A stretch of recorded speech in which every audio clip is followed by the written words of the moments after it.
Hi, my name is Blake. I'm the guy who made the armor for Goliath. May his soul find eternal rest in the arms of Dagon. I don't know why I'm being made available to the Philistine media here today, but I'm going to do my best to answer your questions. Let's start over here. Yeah. With David's defeat of Goliath, the Philistine people not only lost a great hero, but we also, per the ancient rite of single combat, lost a generation-defining war to the Israelite people. How does that weigh on you on a personal level? I think that's a weight we all bear. Difficult day for all of us. Yeah, over here. Yeah, regarding the armor itself, it looks like you spent a lot of time on the chest piece, crafting elaborate nipples. I wonder if, knowing what you know now, that time might have been better spent creating some sort of forehead guard. I caution you against sleeping on those nipples, Doug. They both provide breathing room for the chest and they intimidate foes. Do they though? You see somebody coming at you with teeny tiny little baby nipples, that doesn't move the needle. You see somebody coming at you with giant dinner plate sized nipples, you're thinking I'm dead. That's the truth. Yeah. You still haven't answered the question about the forehead guard? Yeah, you want to protect the bean for sure, but you also want to be able to see so that you can slaughter your enemies on the battlefield. I think we got the right balance on this particular piece. Yes. Well, he did get hit in the head with a rock and then died. It's kind of one of the risks you take when you agree to fight somebody to the death. On a scale of 1 to 10, with 1 being the lowest and 10 being the highest, and only answers of 9 or 10 allowed,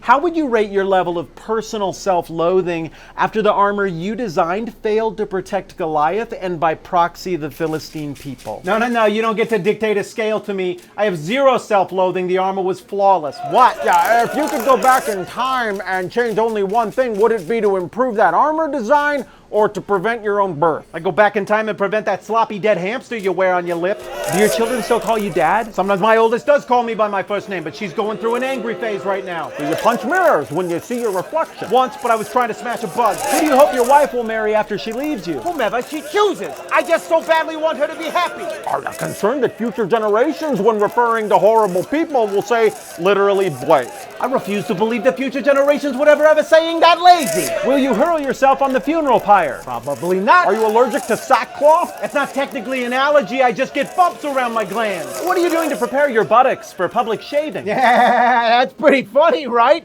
Wrong, because I'm always ready for the possibility of public buttock shaving. I never skip leg day. No, I see what y'all are trying to do. You don't want to look in the mirror, you got to place the blame. So let's pin it on the armor guy, right? What's the armor guy gonna do? I'll tell you what he's gonna do.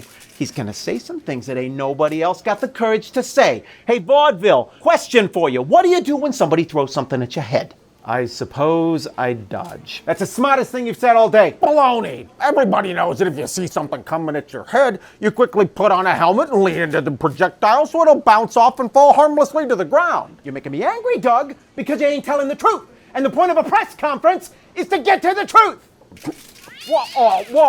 Okay. Give me that thing back. You haven't earned it.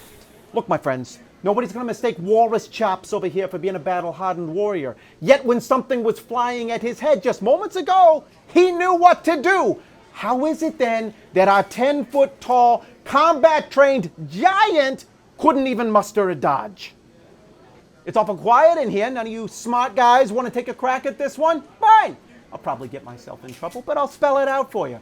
You want to pin it on the armorer, but the armor was fine. You want to pin it on the giant, but the giant's behavior makes no sense, as though there was some outside force acting upon him.